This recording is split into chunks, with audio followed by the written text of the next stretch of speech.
सम्राट अशोक और शहंशाह औरंगजेब के ज़माने को छोड़ हिंदुस्तान कभी इतनी बड़ी इकाई नहीं रहा था जितना अंग्रेज़ों के समय बन गया था। इसके अलावा 552 के करीब छोटी बड़ी रियासतें थीं जो ब्रिटिश इंडिया के साथ कई अलग अलग माहिदों से जुड़ी हुई थीं। सो वक्त जब ब्रिटिश साम्राज्य से आज़ादी का आया तो जहां कई रियासतों को अलग रहना था, वहीं मुस्लिम लीग को मुसलमानों के लिए एक अलग इलाका चाहिए था। और अगर ये न हो सके तो लीग की मांग थी कि भारत को एक हिंदू और 2 मुस्लिम मेजॉरिटी ग्रुपिंग्स में बांट दिया जाए जो एक ढीले से केंद्र से बंधे हों। यानी कुछ अजब ही नक्शा उभरने लगा था हमारे देश का। Sindh, Balochistan, North West Frontier Province and Punjab will be joined through a corridor to Assam and Bengal. Other states like Bhopal and Hyderabad will join us later. This will be our Pakistan. 2 assembly की बात तो ठीक है कायदे आजम, मगर हमारी खुद मुख्तार पाकिस्तान के डिमांड के बारे में क्या तय हुआ? That will come. But in the meanwhile, we have agreed to 2 separate constitution-making bodies for the peoples of Pakistan and of Hindustan. There will be a central government with limited powers, with the Pakistan groups having an option to secede after 10 years. जनाब कायदे आजम साहब, हमें अगर ये 2 group बनवाने में कामयाबी हासिल हो गई, तो फिर देखिए हम इन हिंदुओं और अंग्रेजों के वो हाल कर देंगे कि उन्हें एक आजाद पाकिस्तान को मानना ही पड़ेगा। मगर ये होगा कैसे?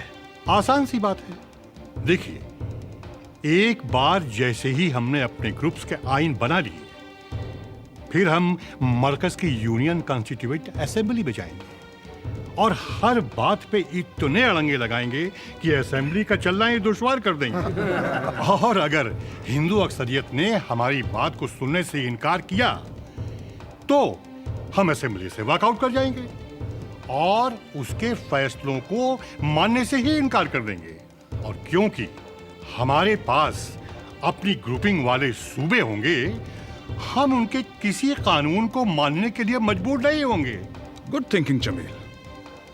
In that case, we can demand that an unequivocal undertaking be given to implement the establishment of Pakistan without delay. Send a note to that showboy, Maulana. दूसरी तरफ कांग्रेस किसी भी बंटवारे के खिलाफ थी और इस ढीले केंद्र की बात से बेहद नाखुश। फिर प्रांतों को क्या-क्या अधिकार मिले और रजवाड़ों को कैसे शामिल किया जाए, ये भी अहम मसले थे। ऐसे हालात में केंद्र कुछ कर पाएगा भी या नहीं, ये एक मुअम्मा यानी पजल सा बन गया था। मौलाना, ये क्या बेहुदा मजाक है? हमें जिन्ना साहब को फौरन जवाब देना चाहिए कि आपने जो मुस्लिम सूबों की अलग ग्रुपिंग्स की तजवीज पेश की है वो हमें बिल्कुल मंजूर नहीं है, क्योंकि मुसलमान अक्सरियत के सिर्फ 3 ही सूबे हैं, नॉर्थ वेस्ट फ्रंटियर, सिंध और बलूचिस्तान। आसाम में अक्सरियत हिंदुओं की है और बंगाल और पंजाब में मुस्लिम मेजॉरिटी बस नाम बराबर है। जवाहर, कई सालों से फेडरल यूनियन के तहत काफी हद तक हम खुद मुख्तार सूबों की बात कर रहे हैं। अब अगर इस वक्त हम ग्रुपों से इनकार करेंगे तो हमारे जिन्ना साहब फिर से बंटवारे की धमकी पर उतर आएंगे। मगर मजहब के नाम पे इस तरह से सब फेडरेशन बनाने से सेंटर और कमजोर हो जाएगा। जवाहर, जल्दबाजी में आकर किसी भी तरह का फैसला लेना मुनासिब नहीं है। मैं कांग्रेस वर्किंग कमेटी का इजलास बुलाता हूं और वहां बैठ के सोच समझ कर हम ये सब तय कर लें तो बेहतर रहेगा। कांग्रेस कमेटी की मीटिंग में जिन्ना साहब के प्रस्ताव के खिलाफ और एक कमजोर केंद्र के विरोध में कई आवाजें उठी।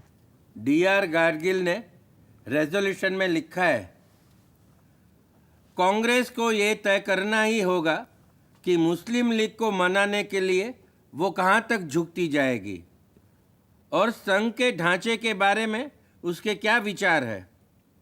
ये भी तय करना होगा कि अगर ये अड़ंगेबाजी चलती ही रही तो हम क्या रास्ता अपनाएंगे। यद्यपि कांग्रेस ने हमेशा एक मजबूत केंद्र की बात की है, पर आज हम एक ऐसी सरकार बनाने को तैयार है जहां शायद दुनिया की सबसे कमजोर सरकार केंद्र में होगी। सूबों को उनके हुकूक देने के खिलाफ तो हम कभी नहीं रहे हैं। 26 जून के रेजोल्यूशन में भी हमने साफ साफ मैक्सिमम प्रोविंशियल ऑटोनॉमी की ही बात की थी, लेकिन हम ऐसे किसी स्कीम को बर्दाश्त नहीं करेंगे जिसकी वजह से हिंदुस्तान के टुकड़े टुकड़े हो जाए। मगर कैबिनेट मिशन के प्रस्तावों की हम अनदेखी भी तो नहीं कर सकते हैं ना। ऐसी स्थिति में केंद्र और सूबों के अधिकारों को बांटना आसान नहीं होगा। कैबिनेट मिशन के प्रपोजल्स के मुताबिक सेंटर के पास सिर्फ 3 चीजें थी: डिफेंस, फॉरेन अफेयर्स और कम्युनिकेशन, और इन पर होने वाले खर्च का इंतजाम, इनसे जुड़ी हुई इंडस्ट्रीज भी जाहिर है सेंटर ही चलाएगा। इसी तरह एक्सटर्नल अफेयर्स में फॉरेन ट्रेड भी शामिल है। You can not divorce foreign trade from foreign policy. लेकिन जवाहर, ऐसे कामों के लिए भी टैक्सेस के जरिए पैसा जमा करना होगा, तो क्या ये काम सेंटर के हवाले रहेगा या हर सूबा टैक्सेस में से सेंटर को कुछ देने वाला है हमारे मिस्टर जिन्ना की तजवीज के मुताबिक? बकवास, बिल्कुल बकवास। सूबे क्या सेंटर को खैरात देंगे? खैरात से कोई सरकार नहीं चल सकती। सेंटर को अपने खर्चे के लिए खुद टैक्सेस जमा करने पड़ेंगे। यही नहीं, हमें सेंटर के लिए और भी हुकूक चाहिए होंगे। फर्ज कीजिए कि 2 सूबों के बीच झगड़ा हो जाए या अकाल की वजह से इकोनॉमिक ब्रेकडाउन हो जाए, तो लाजमी है इन हालात में सेंटर को दखल अंदाजी करनी पड़ेगी। सेंटर कितना भी कमजोर हो, हमें उसे तरह तरह के हक देने ही पड़ेंगे। पिछले कुछ सालों के वाकयात से यही साबित हो चुका है कि अगर सेंटर मजबूत नहीं होता तो हालात कहीं और ज्यादा संगीन हो सकते थे। फरवरी सन 1947 में ब्रिटिश संसद के इस ऐलान के साथ कि भारत को बहुत जल्द ही आज़ाद कर दिया जाएगा, स्थितियां बहुत बदल गई थीं। अब पाकिस्तान बनने के आसार भी साफ नजर आ रहे थे। ऐसे में पंडित नेहरू ने एक पत्र लिखा और पूरे सदन को वस्तुस्थिति से अवगत कराया। अब जबकि हिंदुस्तान के बंटवारे का फैसला हो चुका है, एक कमजोर केंद्र हमारे लिए बहुत खतरनाक साबित होगा। ऐसा मरकज ना तो अमन व अमान कायम रख पाएगा, ना ही पूरे मुल्क के लिए जरूरी अहम फैसले ले पाएगा, और ना ही इंटरनेशनल प्लेटफॉर्म्स पर मुल्क की पैरवी कर पाएगा। अलबत्ता साथ ही कई मुद्दे ऐसे हैं जिन पर सिर्फ सूबाई इकाइयां ही फैसले ले सकती हैं। इसलिए हमारे आईन का ऐसा फ्रेमवर्क जरूरी है जिसमें फेडरेशन के साथ एक मजबूत मरकज भी हो। इसलिए सेंटर और सूबों के हकों के बंटवारे के लिए 3 फहरिस्तें होनी जरूरी हैं: मरकजी, सूबाई और मिली जुली, यानी the federal, the provincial and the concurrent. 3 लिस्टें जो पेश की गई थीं कुछ इस तरह थीं। केंद्र की सूची में रक्षा, सेनाएं, विदेश संबंध और व्यापार, डाक, तार, रेलवे, जहाज रानी, वायुसेवा, बैंकिंग, इंश्योरेंस, पेट्रोलियम, केंद्रीय कर, आयात कर आदि आदि के साथ केंद्र संचालित पुस्तकालयों, संग्रहालयों और बनारस हिंदू और अलीगढ़ मुस्लिम यूनिवर्सिटीज जैसे संस्थान समेत 87 विषय थे।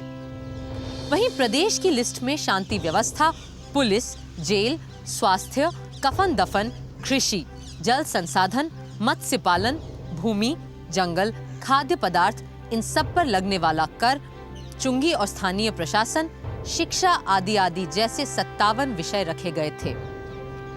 तीसरी कंकरेंट यानी सहगामी या साझा फहरिस्त में आपराधिक न्याय व्यवस्था, बिजली, ब्याह शादी, तलाक, वसीयत, अखबार, किताबें, फिल्म प्रदर्शन, मोटर गाड़ियों, पागलखानों, जहर और जहरीली दवाइयों, जानवरों के प्रति सद्व्यवहार, मर्दमशुमारी जैसी 36 चीजों को रखा गया था।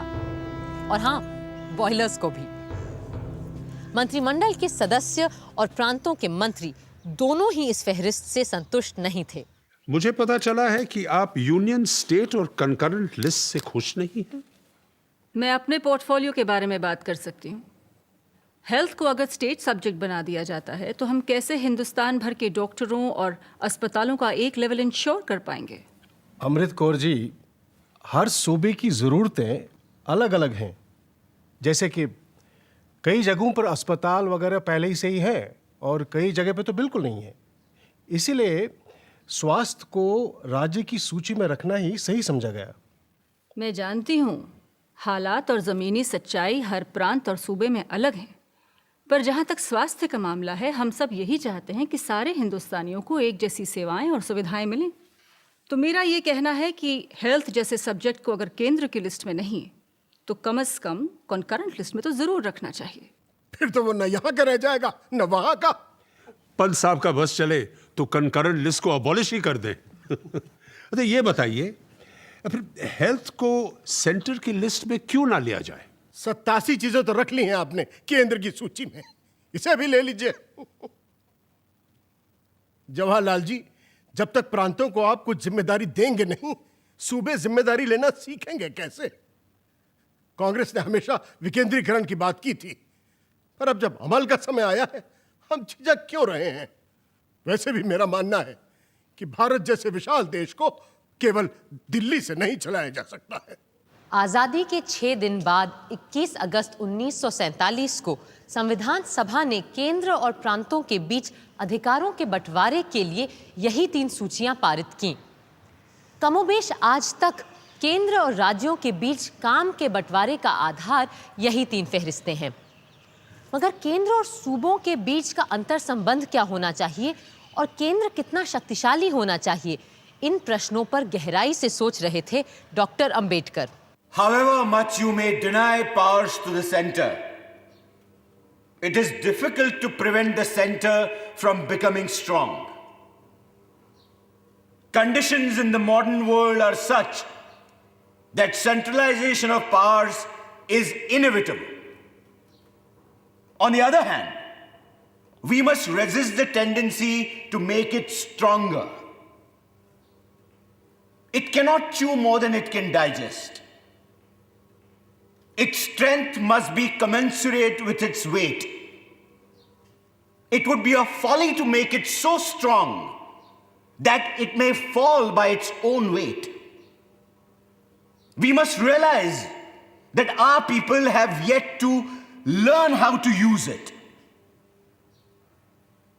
Democracy in India is only a top dressing on an Indian soil, which is essentially undemocratic. पर सभा के दूसरे सदस्यों के अपने अपने अलग विचार थे। इन सारे सतरंगी ख्यालों के इंद्रधनुष को ही तो देखने का मजा था संविधान सभा में। सर, ये ड्राफ्ट कॉन्स्टिट्यूशन, चाहे इसे हम किसी भी नाम से पुकारें, फेडरल कहें या यूनिटरी, पार्लियामेंट्री या फिर प्रेसिडेंशियल, असल में ये एक सत्तात्मक यूनिटरी कॉन्स्टिट्यूशन की बुनियाद तैयार कर रहा है, ना कि एक फेडरल संविधान की।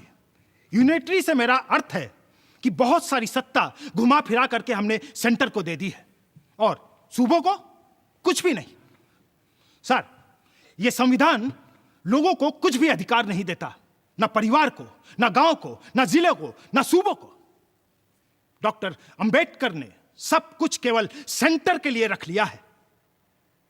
मेरा प्रश्न है कि हमें एक मजबूत सेंटर किस लिए चाहिए, किसके डर से चाहिए और किसके खिलाफ चाहिए? हमें मजबूत सेंटर क्या पाकिस्तान के डर से चाहिए या रूस के डर से चाहिए या फिर इस देश की जनता के डर से? Sir, I beg to disagree. Yes, we want a strong center. Yes, we want a strong center by all means. If we want to preserve or maintain our newborn freedom and if we want the solidarity of this country, we have had enough experience of provincial autonomy, of which we had been enamored in the past, and now we have seen its effect.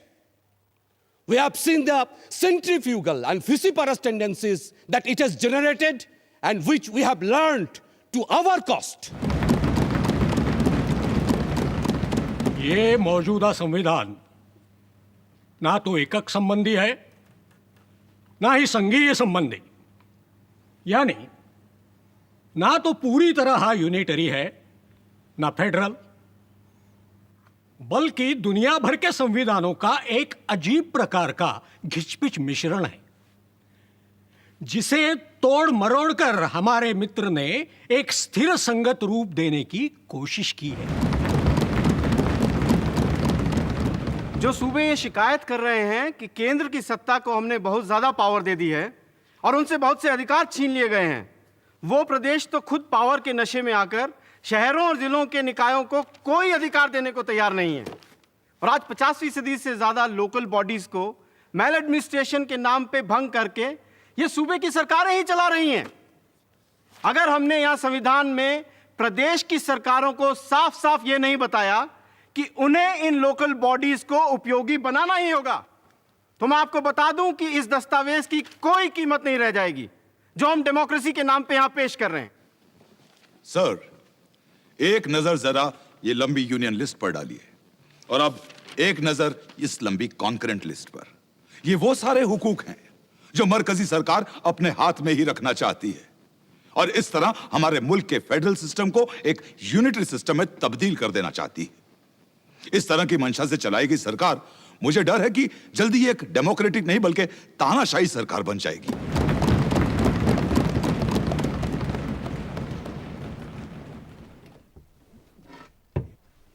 Honorable member can remain seated while speaking if he so wishes. Thank you, sir.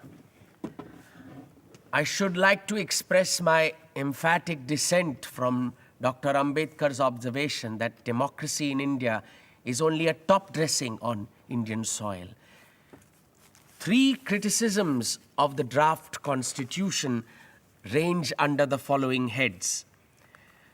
Criticism 1, the center is made too strong at the expense of the units. Criticism 2, the existence of a large list of concurrent subjects might lead to the center encroaching upon the provincial sphere.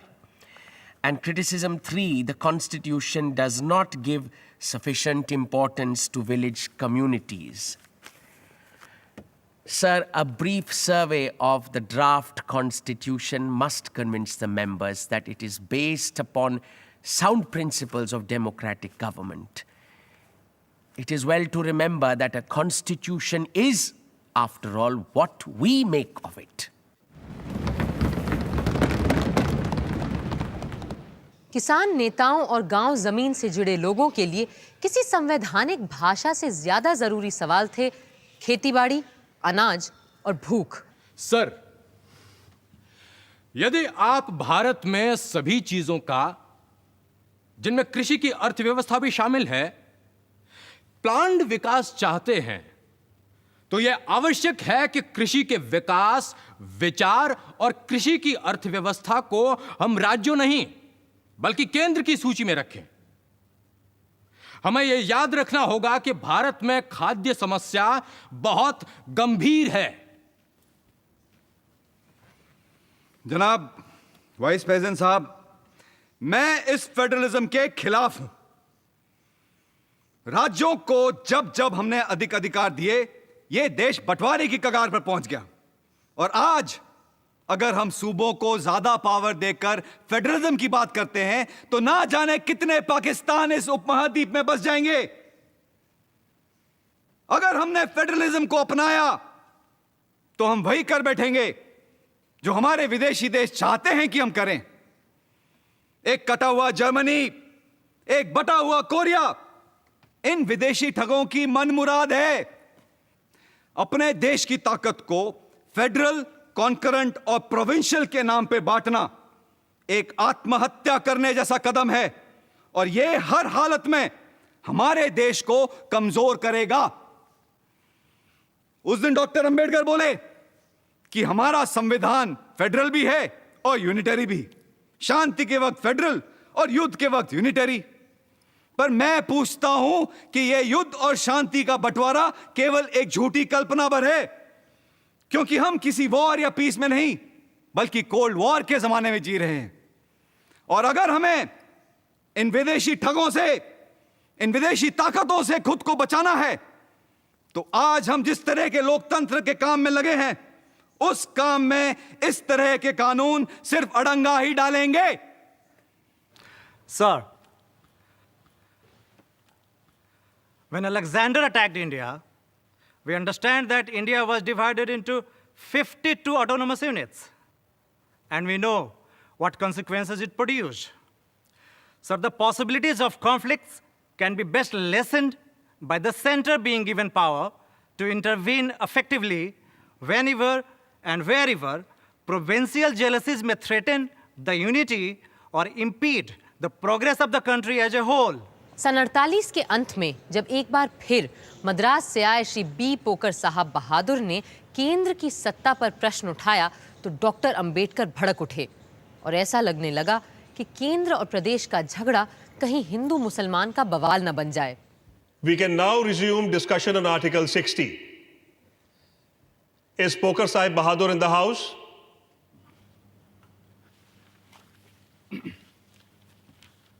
I submit, sir. Now, after we have won freedom, to do away with provincial autonomy and to concentrate all the powers in the center really amounts to totalitarianism, which certainly ought to be condemned. Therefore, I submit that at least with reference to matters in the concurrent list, even though the center may have legislative power, the executive power with reference to those subjects should be left to the provinces. I'm afraid Mr. Poker Sahib is raising a controversy. Is it not a fact that whips are being issued over such questions? That may be so. That, I said, is the position as I understand it. Now, sir, it must have been noticed, and I say it merely as a matter of fact and without any kind of insinuation in it at all, that a large number of members who have spoken in favor of the First Amendment to ensure more powers to the states are mostly Muslims. No. The Muslim League took up such an adamant attitude on this point that the Secretary of the State had to make certain concessions in order to reconcile the Muslim League to the acceptance of some sort of responsible government at the center. With your permission, sir, may I just correct my learned friend?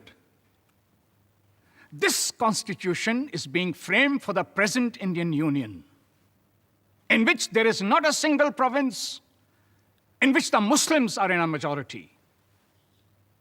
Muslims as such are not in the least to be particularly benefited by this amendment. My complaint is that the Muslim members are repeating arguments which were valid when the Muslim League was there and Muslim provinces were there.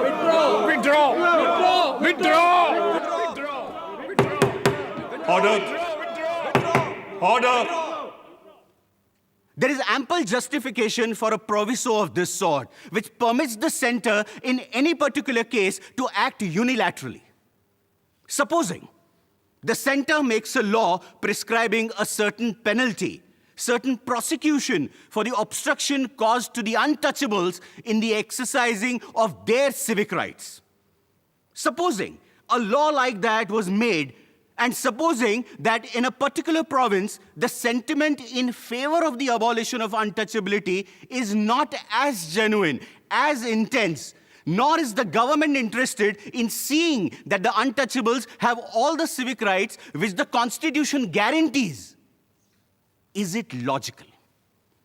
Is it fair that the center on which so much responsibility has been cast by the Constitution in the matter of untouchability should merely pass a law and sit with folded hands, waiting and watching as to what the provincial government are doing in the matter of executing all those particular laws?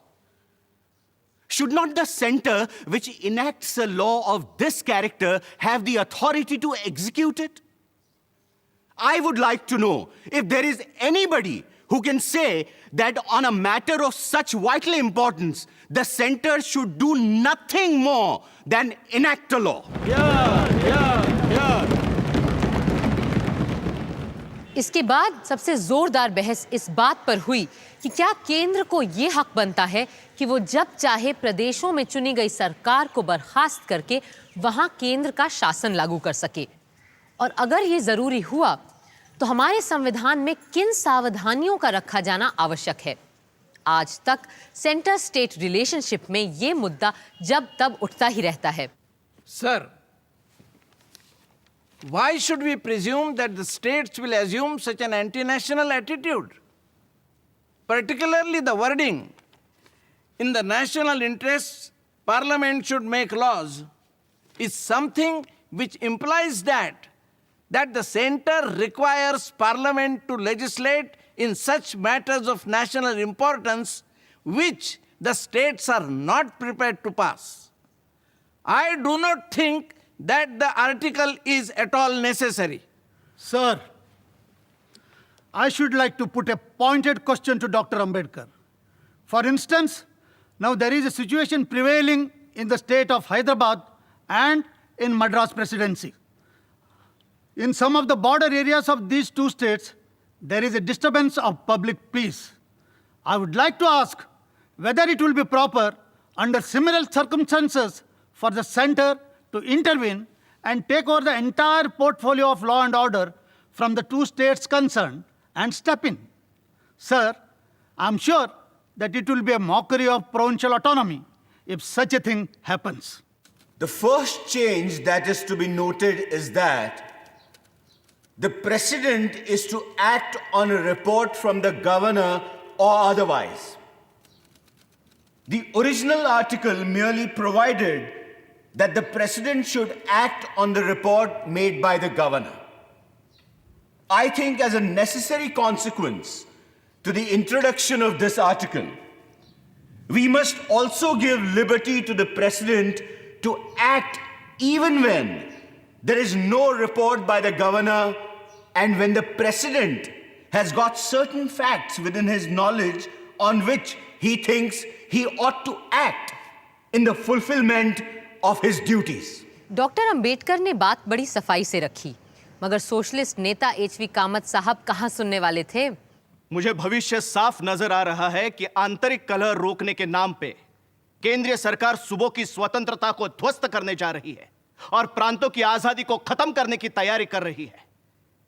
पहले तो राष्ट्रपति को अधिकार होगा कि केवल राज्यपाल की रिपोर्ट पर ही नहीं बल्कि अन्यथा भी यदि उसे सही लगे तो वो राज्य सरकार के खिलाफ कदम उठा सकता है। ये अन्यथा है क्या, शायद केवल ईश्वर ही जानता है। वैसे भी पहले ही हमने यह तय कर दिया है कि राज्यपाल को तो राष्ट्रपति ही नियुक्त करेगा। अगर ऐसा है तो क्या राष्ट्रपति को खुद अपने नियुक्त आदमी पर भरोसा नहीं होना चाहिए क्या? अगर अपने ही लोगों पे राष्ट्रपति को भरोसा नहीं है तो फिर छोड़ दो ये सरकार, बोरिया बिस्तरा बांधो और घर जाओ अपने अपने। ये संविधान सभा भी बर्खास्त करो और चलो अपने अपने घर सब। ना, मैं ऐसे किसी कार्य व्यापार का हिस्सा नहीं बनना चाहता। यहां जो हो रहा है गलत हो रहा है। मैं भगवान से प्रार्थना करूंगा कि वो इस सदन को सद्बुद्धि दे कि वो अपने गलतियों बेवकूफियों को देख सके और जो अपराध यहां कर रहे हैं उनको समझ सके। This is a criminal transaction. Criminal? What is the crime? यह एक संवैधानिक जुर्म होगा अगर राष्ट्रपति को अधिकार दे कि वो हर बात में टांग अड़ा सके, न सिर्फ राज्यपाल की रिपोर्ट पर बल्कि किसी अन्य कारण से भी। ये अन्य, ये अदरवाइज मात्र शब्द नहीं बल्कि एक शैतान है और इस संदर्भ में तो ये एक बिल्कुल बेहुदा शब्द है। सर, मैं चाहता हूं कि एक नुक्ते पर रोशनी डाली जाए। अगर खुदा ना खास्ता किसी सूबे के गवर्नर को कोई कैद कर ले तो वो कैसे राष्ट्रपति महोदय को अपनी रिपोर्ट भेज पाएगा? गवर्नर को गिरफ्तार नहीं किया जा सकता। माफ कीजिए, गिरफ्तार ना सही, कोई उन्हें अगवाई कर ले तो भाई कैसे आएगी रिपोर्ट राष्ट्रपति जी के पास? जनाब, अगर ऐसी स्थिति पैदा हो जाती है तो धारा 257 तो है ना हमारे पास। जिसके चलते बिना राज्यपाल की सलाह के भी केंद्र प्रोक्लेमेशन जारी कर सकता है। यानी राष्ट्रपति बिना गवर्नर की रिपोर्ट के भी अपने विवेक के अनुसार कदम उठा सकता है और राज्य की सत्ता अपने हाथों में ले सकता है। Sir, let us have a little realism about our discussions and about our constitution making. The greatest danger in the future may not be that the center will interfere too much, but that the units may resent the guidance of the center. And what do we mean by saying that the president may take the powers into his own hands and may become an absolute dictator? And will the 32 crores of Indians sit quietly and knuckle under? If they would, then they would anyhow. Then no constitution on God's earth, even if framed by Archangel Gabriel, is going to succeed. Shri के संतानम ने उदाहरण देकर प्रांतों में presidents rule को और साफ तरीके से समझाने की कोशिश की। Mr. President, sir, let us broadly analyze the circumstances in which these articles can come into operation. There may be a physical breakdown of the government in the state, as for instance, when there is widespread internal disturbance or external aggression, or for some reason or other, law and order cannot be maintained. Then there may be a political breakdown. This is a point which requires careful analysis. A political breakdown can happen when no ministry can be formed, or the ministries that can be formed are so unstable that the government actually breaks down. Then there is the third contingency of economic breakdown. Suppose, for instance, in a state the ministry is all right, but it wants to make itself popular by reducing or cancelling all taxes and running its administration on a bankrupt basis. Suppose the government servants are not paid and the obligations are not met, and the state goes on accumulating its deficits. Therefore, the objection to Articles 278 and 278A relates really to the possibility of proper conventions not being evolved. In themselves, they are unobjectionable and they are essential. मगर जनाब नजीरुद्दीन अहमद ने drafting committee को drifting committee कहकर उसके पूरे काम और अस्तित्व पर ही सवालिया निशान लगा दिया। I submit, sir, that the drafting committee has been drifting from our original decisions, from the draft constitution, and from our original amendments. It would perhaps be more fitting to call the drafting committee as the drifting committee. Sir, I agree with them that emergency powers are necessary. And I also agree that serious forces of disorder are working in a systematic manner in the country, and drastic powers are necessary. But what I fail to appreciate is the attempt to take away the normal power of the governor or the ruler of the state to intervene and pass emergency orders. It is that which is the most serious change. In fact, originally the governor was to be elected on adult suffrage of the province. But now we have made a serious departure that the governor is now to be appointed by the president. This is the first blow to provincial autonomy. पहले दिन सभा का समय समाप्त हो गया तो नजीरुद्दीन अहमद साहब अगले दिन भी बोलते ही रहे। The fear of the communists is at the back of these emergency powers being centralized. This was the very reason which led Hitler to establish his dictatorship. Mussolini also built a dictatorship by similar process, and both of them had to share the same fate. I only hope that we are not drifting towards that end. महोदय, आज़ादी जब आती है तो अपने साथ ढेर सारी दुश्वारियां भी लाती है जिनका एक देश को सामना करना पड़ता है। जैसे बंगाल में आज अराजक तो बड़े सक्रिय हो रहे हैं, यही हाल मद्रास का है। हैदराबाद में भी यही सब चलता देखा जा रहा है। ऐसे में सवाल पैदा होता है कि ये किसकी जिम्मेदारी है कि फौरन इस सबको रोका जाए। हमें मौके पे मौजूद लोगों पर ही भरोसा करना पड़ेगा। हमने हर सूबे के लिए गवर्नर को नियुक्त किया है। हम इन गवर्नरों को मोटी तनख्वाह देने जा रहे हैं और भी तमाम लाओ लश्कर ऐशो आराम। हम उन्हें संविधान के हिसाब से राज्य में ऊंचा ओहदा भी दे रहे हैं। पर अगर इस सब के बावजूद हम इन गवर्नरों को सिर्फ सजावट का सामान बनाकर रखेंगे और उन्हें आपातकाल के लिए कोई अधिकार नहीं देंगे तो सब बेकार है। अगर ऐसा है तो हमें इस पद का नाम थोड़ा बदल कर इन्हें गवर्नर नहीं, गोवर्नर ही बुलाना चाहिए। केंद्र और राज्यों के संबंधों को लेकर हर विचार, डर, खतरे और जिम्मेदारी पर गौर किया था संविधान सभा ने, और अंत में सारे सुझावों, शंकाओं और प्रश्नों का जवाब दिया डॉक्टर भीमराव अंबेडकर ने। With regards to the general debate which has taken place, in which it has been suggested that these articles are liable to be abused, I may say that I do not altogether deny that this is a possibility.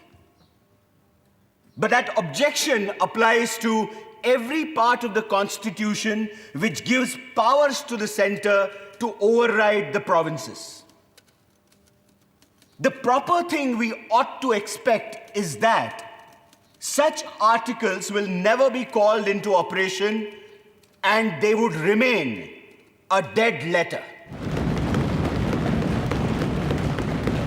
If at all they are brought into operation, I hope the President, who is endowed with these powers, will take proper precautions before actually suspending the administration of the provinces. I hope the first thing he would do would be to issue a warning. If that warning fails, the second thing for him to do will be to order an election allowing the people of the province to settle matters themselves.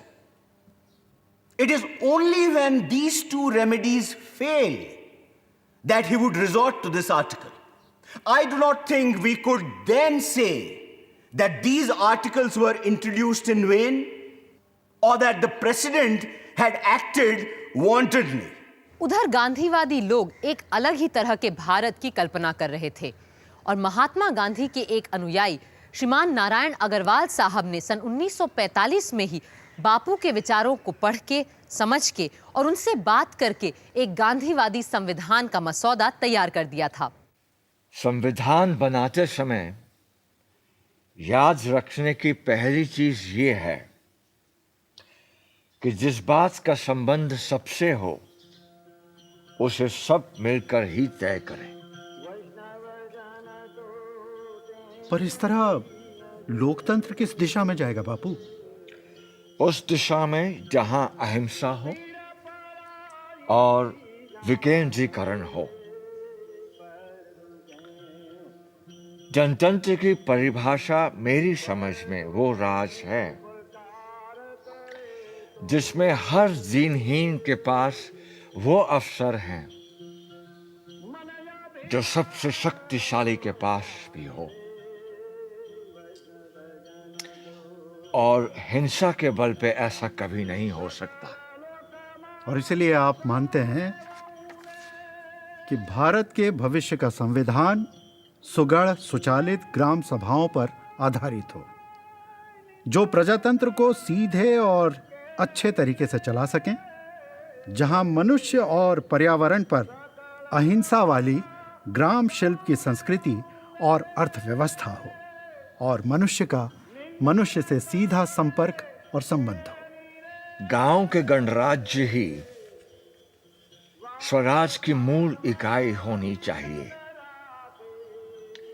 जिनके पास सारे सामाजिक, आर्थिक और राजनीतिक निर्णय लेने की पूरी स्वतंत्रता हो।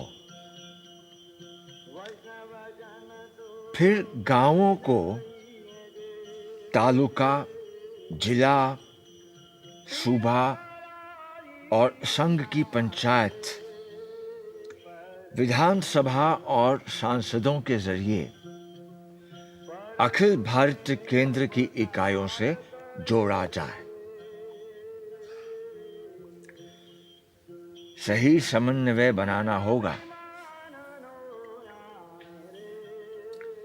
और केंद्र की सांसद का काम बहुत ही सीमित होगा, क्योंकि हमारे सिद्धांत के अनुसार अधिकतर अधिकार ग्रामों, लोकल बॉडीज और सूबों के पास ही होंगे। ठीक कह रहे हैं बापू आप। केंद्र का काम केवल रक्षा, आर्थिक विकास, सूबों के बीच समन्वय, परिवहन, संचार, मुद्रा, कस्टम, अंतर्राष्ट्रीय व्यापार जैसे प्रमुख उद्योगों तक ही सीमित होना चाहिए, और शायद कुछ राष्ट्रीय महत्व के शैक्षिक संस्थानों को चलाना, राज्यों को शिक्षा के स्तर के बारे में सलाह देना, विदेश नीति तय करना भी केंद्र का काम हो सकता है। पर बाकी सारे अधिकार और निर्णय संघ की प्रांतीय इकाइयों के पास ही होने चाहिए। याद रहे, वही हुकूमत अच्छी होती है जो सबसे कम हुक्म चलाए। श्रीमान नारायण अग्रवाल द्वारा लिखी स्वतंत्र भारत के लिए संविधान नामक पुस्तिका की भूमिका महात्मा गांधी ने लिखी थी और कहा था कि हालांकि इसके हर शब्द से शायद मैं इत्तेफाक नहीं रखता, किंतु मेरे पास समय की कमी होने से प्रिंसिपल श्रीमान नारायण अग्रवाल ने वो कर दिखाया है जो मैं नहीं कर सका। संविधान सभा के गांधीवादी सदस्य इसी को नए संविधान का आधार बनाना चाहते थे। सर, हमारे मुल्क में 7 लाख गांव हैं। महात्मा गांधी की कृपा से हमारी आजादी की लड़ाई गांव तक पहुंच गई थी और गांवों के आधार और बल पर ही आज हमारा हिंदुस्तान आजाद हुआ है। पर आज जो कॉन्स्टिट्यूशन हमारे सामने है उसमें कहीं गांव का कोई भी जिक्र है?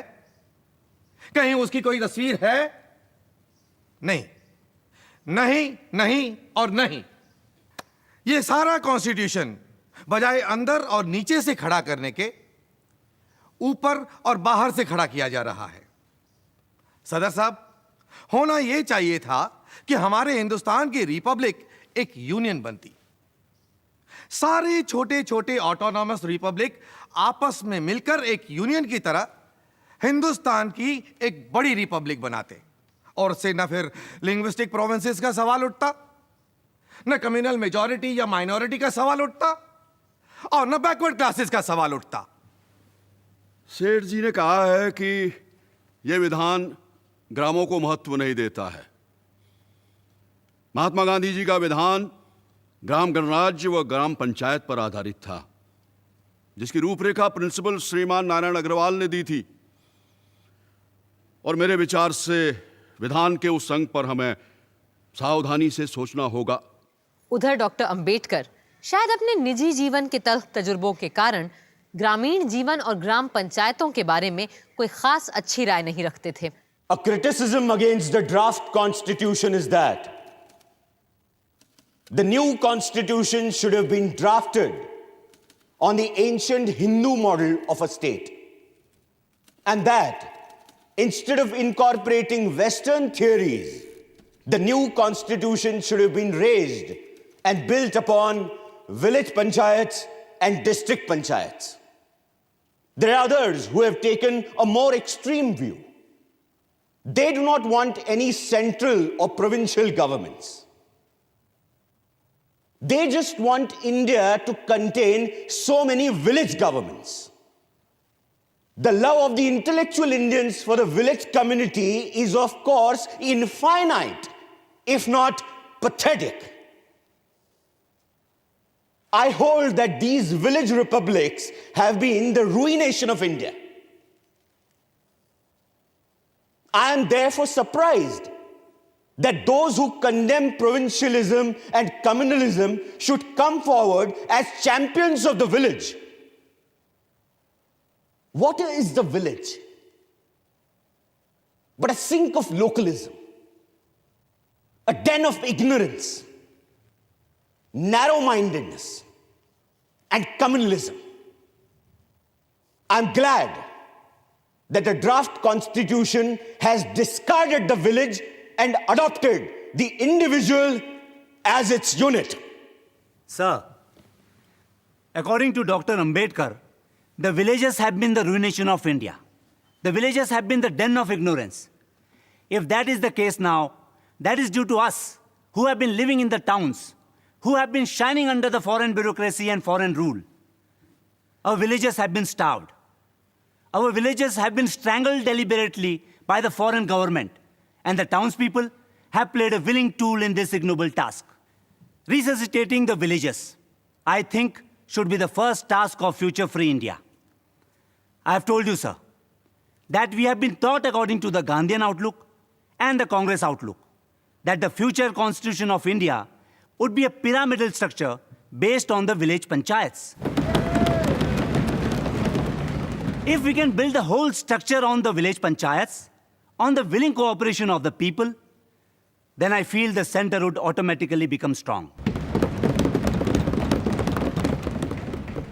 Sir, I'm sorry that Dr. Ambedkar went out of his way to speak about village panchayats and say that they did not provide the proper background for a modern constitution. I think that in spite of revolutions and changes, they have preserved Indian life, but for them, India will be a chaos. I wish that some statutory provision had been inserted regarding village autonomy within proper limits. For local autonomy for each village must constitute the basic framework for the freedom of this country. I do not want to say anything more than what Dr. Ambedkar has said. He is a bit too pessimistic. I do not agree that we can never reform the villages and develop them for self-government. This country will ultimately consist of a number of village republics, autonomous as far as possible, knitted together into a number of states with a union at the center. मौलाना हसरत मोहानी हरदम की तरह इस बात पर भी Soviet रूस को भारत में खींच हिलाए। ये कहना गलत नहीं होगा कि मैंने महात्मा गांधी के सामने एक तजवीज़ पेश की थी और उसके तहत उन्होंने सोवियत रूस के आइन के 2 नुक्तों की हामी भी भरी थी। पहला नुक्ता था काम करो और वोट भरो, और दूसरा कि पहली इकाई गांव का सोवियत रहे। उन्होंने उस पर फरमाया था कि सोवियत संघ का आइन कांग्रेस वर्किंग कमेटी का आइन से काफ़ी मिलता है, इसलिए अगर गांव पंचायत की तजवीज़ छोड़कर हम गांव सोवियत की तजवीज़ अपनाएं तो ये सारे पचड़े जो हमारे आइन में हैं, इस और उस माइनॉरिटी के हुकूक को लेकर सब गायब हो जाएंगे। I beg to move that in the directive principles, the following new article be added. That the state shall take steps to organize village panchayats and endow them with such powers and authority as may be necessary to enable them to function as units of self-government. What powers should be given to a village panchayat, what its area should be, and what its function should be will vary from province to province. Sir, I accept the amendment. Thank you very much, sir. Sir, I am sure the 7 lakhs of villages in the whole of India would welcome the provisions of this amendment in the Constitution. If the pies are taken care of, the rupees will take care of themselves. Sir, it is very necessary that this august body gives its views on the fundamental tenet of Mahatma Gandhi. He said that India dies if the villagers die. India can only live if the villagers live.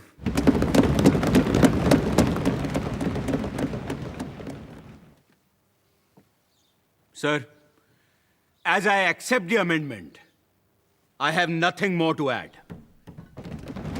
और इस तरह गांव और ग्राम पंचायतों को हमारे संविधान में स्थान देना ही पड़ा डॉक्टर अंबेडकर को। पर असल में ये झगड़ा न शहर गांव का था, ना ही महात्मा गांधी और डॉक्टर अंबेडकर के दृष्टिकोण का।